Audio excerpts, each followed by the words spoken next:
up, hotheads? I'm Henry, and this is Blaze the Roof. This week, we'll be reviewing a sauce named Chile Lengua de Fuego Chicho Ghost. Chile Lengua de Fuego translates to Chili Tongue of Fire. It is out of Tegucigalpa, Honduras. That is the capital city of Honduras, and that roughly translates to place of the residence of the noble. Famous people from here include Jose Zuniga, who played Bull in season 5 of The Expanse. In the books, Bull is in the 3rd book. Now let's look at the packaging. Chile Lengua de Fuego always has this wrapper, like it's like a quality control seal. I've had this bottle for a while, and I think it's kind of evaporated a little bit. So it's a very dark sauce. It's supposed to be pretty hot. It's like a level 4 or 5, I guess. Looks like it's probably level 4. It's called Chicho Ghost. It's a hot sauce with chipotle, chocolate, ghost pepper, and smoked garlic. That actually sounds really good. No, it doesn't taste like chocolate. Chocolate ghost pepper is just brown. Maybe has a little bit more of an earthy, more bitter tone. With the chipotle, which is smoked, and the garlic, I'm pretty sure it's actually going to be an amazing sauce. So I can't wait for this one here. And let's look at the ingredients. The ingredients include chocolate ghost pepper mash, raw sugar, Vidalia onion, Scotch bonnet pepper mash, smoked garlic, lengua de fuego chipotle powder, ginger root, salt, and water. The feature focus this week is going to be on Honduran food. Honduran food is nothing like Mexican food, or it doesn't have very many similarities. It probably has more similarities to what you'd see like in Costa Rica and like Colombia, more like South American food. First one is called carneada, or they also call it plato típico in restaurants in Honduras, and it's basically one of the national dishes. It's essentially carne asada, and it's even prepared the same way. It's marinated. They use orange juice. But I mean, a lot of different things could be used for a marinade for carne asada. But so they marinate the meat and then they cook it over an open grill, just how you do with carne asada. The difference, though, is that this is served with chimol salsa, which is probably almost like pico, but it's their own style. Then you got plátanos, which are plantains. Typically, sweet plantains are what's used. Spicy chorizo, cheese, and refried beans. Another dish. The reason I'm including this one is my friend just went on a cruise and she mentioned that she had a Honduran breakfast. I thought she just stolen a Honduran's breakfast, and I thought that was kind of fucked up, but no, she's actually talking about a specific type of breakfast, right? And a Honduran breakfast is very hearty, so it consists of fried eggs, beans, queso fresco, crema, avocado, sweet fried plantains, and tortillas. Again, a very hearty meal to start the day. Before we get any further, let's hear from this week's sponsor. Hey Holmes, it's rough out on the streets, so you better be able to defend yourself. Here at Mexican Judo, we'll give you the tools to do so. What is Mexican Judo, you say? Well, it's as simple as this. You don't know if I got a gun. You don't know if I got a knife.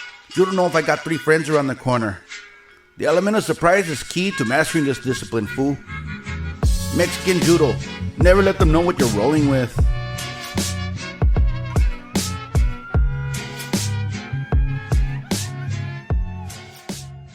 Now for the moment of truth. Smells like chipotle. Smoky. Because of smokiness, it has a very barbecue type smell, which I would not mind one bit. Now this is mostly ghost pepper, or that's the main ingredient, so this should be pretty hot. God, this thing is like pulp. Look at this shit. Wow. That is thick. With 2 C's there. Wow.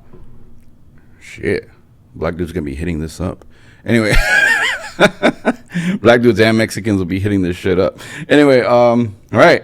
It's a brown color. It is dark. So again, chocolate ghost pepper is brown, and chipotle is a deep red once it's been smoked. You're seeing a brown color. Look at that shit. Okay.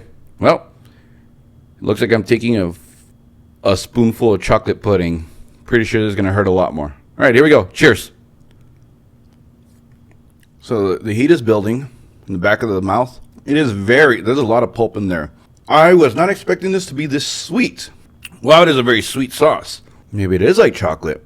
It's not quite a heavyweight, so I would say it's a middleweight. So a level 4 is pretty good. These guys make some pretty hot sauces, so I wouldn't expect anything less. This does have a good kick to it, but again, a really good flavor. However, it is sweet. That threw me. I was expecting more smoky than anything. What the hell would I put this on? And you know, the garlic you can kind of taste, but the overpowering sweetness is just prevalent. Wow, this is just really sweet, which really limits what you could use this on.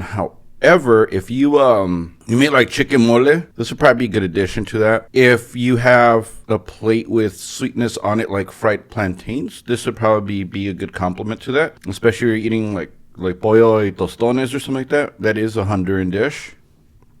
This might be pretty good with that. The tostones are typically not sweet, so with chicken it might be good. I don't believe they do much pork in Honduras. Man, but it's pretty limiting. I mean, it's a tasty sauce, don't get me wrong. I've always liked every sauce that these guys have had.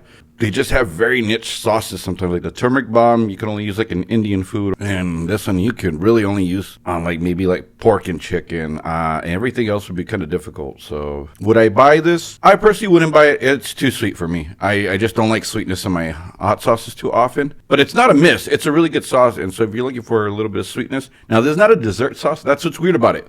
I can't classify this as a dessert sauce because it does have enough savoriness to it. And as far as the heat to it, I'm not really sure. But if Butilo Fire is like a level 5, the level 4, there's probably like about 80,000 SHUs or so. So that's on the upper range of middleweight, but it's not quite there. So next week, I will be reviewing. Well, I'll probably going to take a break because since I'm cutting out sugar for 30 days, the next sauce I'm going to do doesn't have sugar in it, and that is the Truff Jalapeno Lime Sauce. Until then, I'm Henry, and remember, spice up your life. Take care.